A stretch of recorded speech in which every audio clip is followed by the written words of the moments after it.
it's Ukulele Saz, welcome back to another video.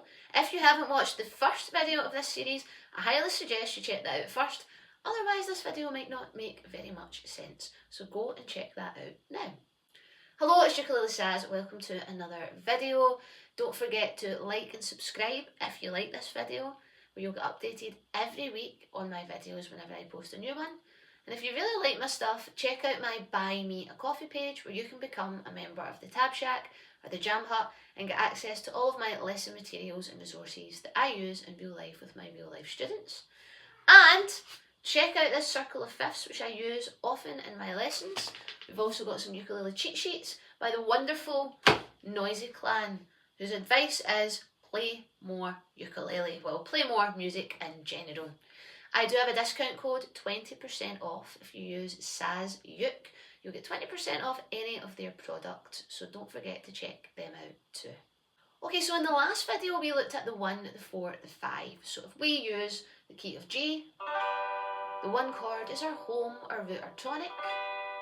The 4 has a little bit of tension, but it's quite stable, quite balanced. And that's the C chord in the key of G. And then our 5 chord, which in the key of G is D, is our tension chord.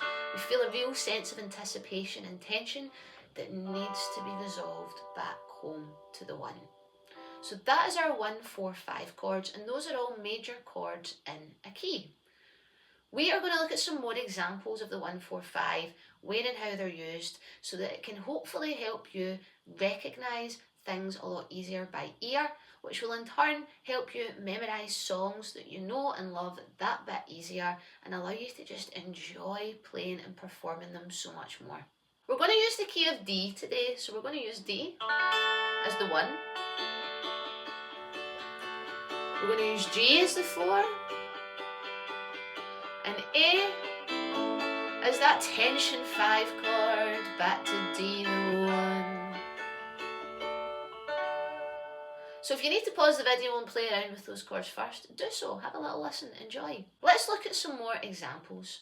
So we know that 4 is a bit more balanced and it creates tension for the 5 chord. Now we know 5 is dominant and creates a lot of tension.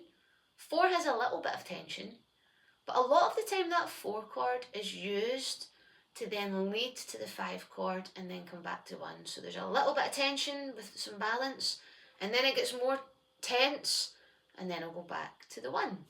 So often you'll find songs go between 4 and 5 quite often, and there's a few really cool examples. First of all, let's hear what that sounds like. So we'll use G and A, 4 and 5, and that's in the key of D major.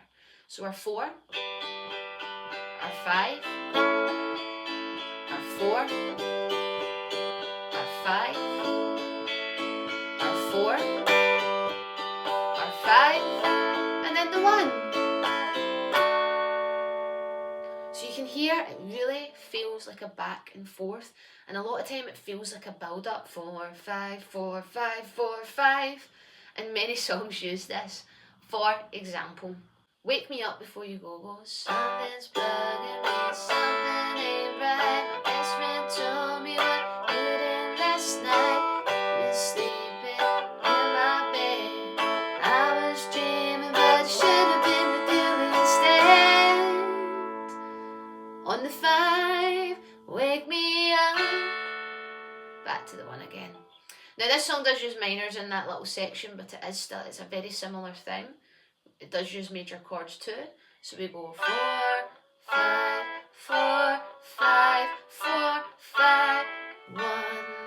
The next one is Karma Chameleon, where we've got the pre-chorus into the chorus. I'm a man with a conviction. I'm a man who doesn't know how to sound a contradiction. You come and go, you come and go. Slight chord in there, but again you can feel the back and forth. 4, 5, 4, 5, 4, 5. The song Last Night by The Strokes. People, they don't understand. The girlfriends, they don't understand.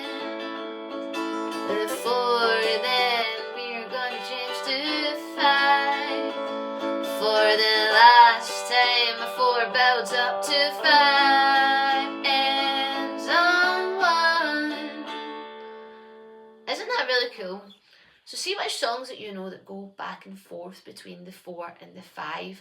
It's a really, really cool thing when you start to be able to recognise and hear that in songs. The next one is the 1, 4, 5. This is the one where we can really hear how we've got the root, home chord, builds us up, a wee bit of balance and anticipation, creates even more tension, and then comes back to the 1 again. So if we play those chords first, it's going to sound like this. D, and then 4, and then 5, and then back to 1, like so. A couple of examples are Green Day, Good Riddance, Time of Your Life.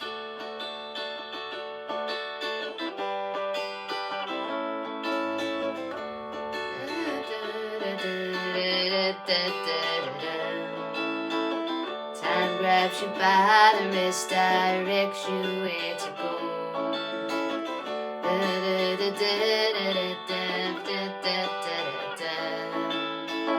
We play the 1 and then a 4 and then a 5. So you can hear that build, hear that build, hear that build. The other example I like to use is Twist and Shout by the Beatles. Shake it up, baby. Twist and shout. 1, 4, 5. Feel the tension back to 1, then 4 to 5. 1, 4, 5. 1, 4, 5.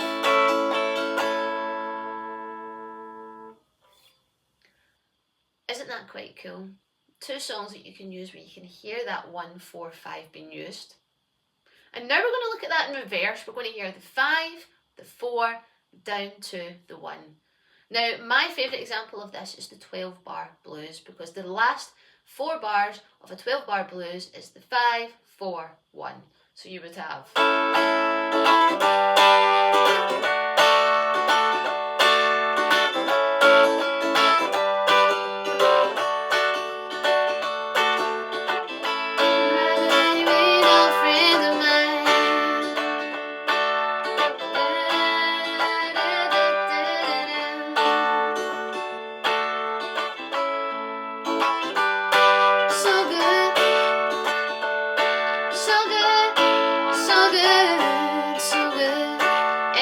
Rising.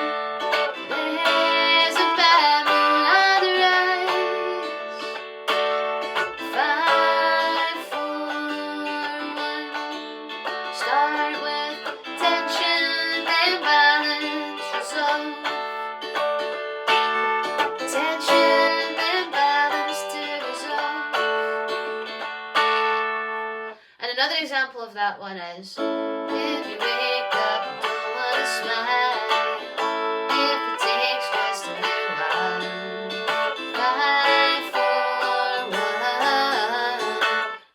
to a different chord. But that's a theory lesson for another day.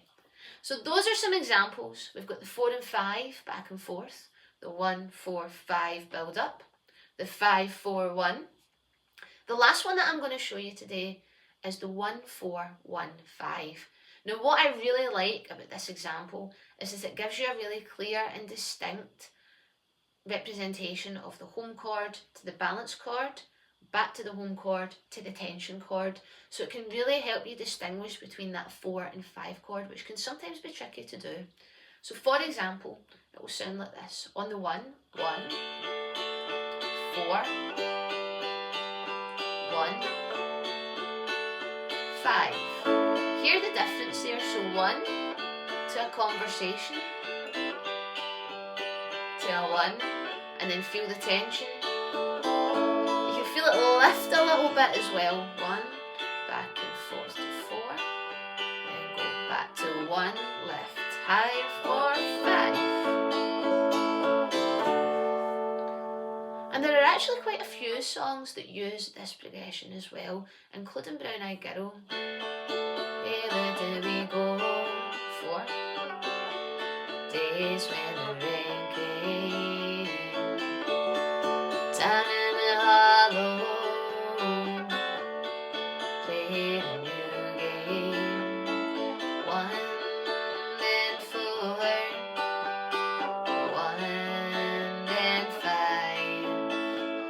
then you've also got Friday I'm in Love. I don't care if Monday's blue, Tuesday's grey and Wednesday too.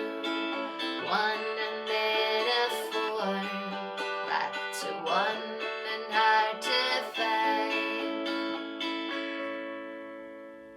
So those are my two favourite examples for that progression as well. So I hope you found this useful. I hope you can use all of these different examples from the first video and this video to really help you listen and recognise to what different chord changes sound like using the 1, 4, 5 chords.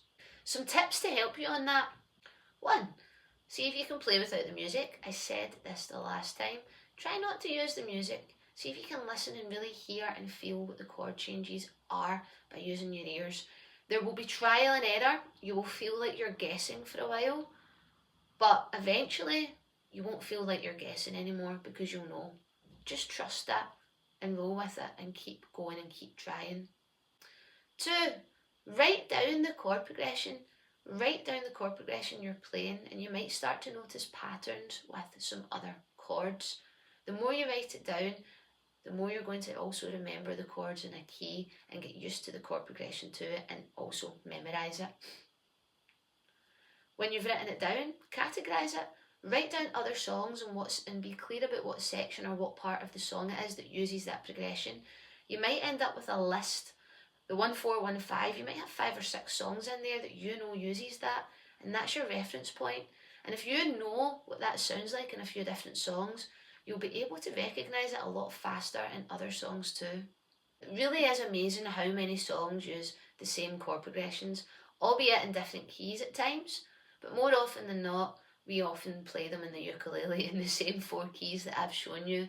So have fun, experiment, get to know your keys, get to know your 1, 4, 5 chords, and start to get comfortable recognising and listening to some of these progressions. Good things take time, and this is one of those good things. So trust the process, have fun playing, and see if it helps you. Let me know if you found this video helpful in the comments. Don't forget to subscribe to my YouTube channel. And you can also check out my BuyMeCoffee, where I've actually got all of these sheets in much more detail with lots of examples that you can use in your own time that will be nice tools for you to help guide you alongside these lessons. Thank you so much for watching, and I'll see you the next time.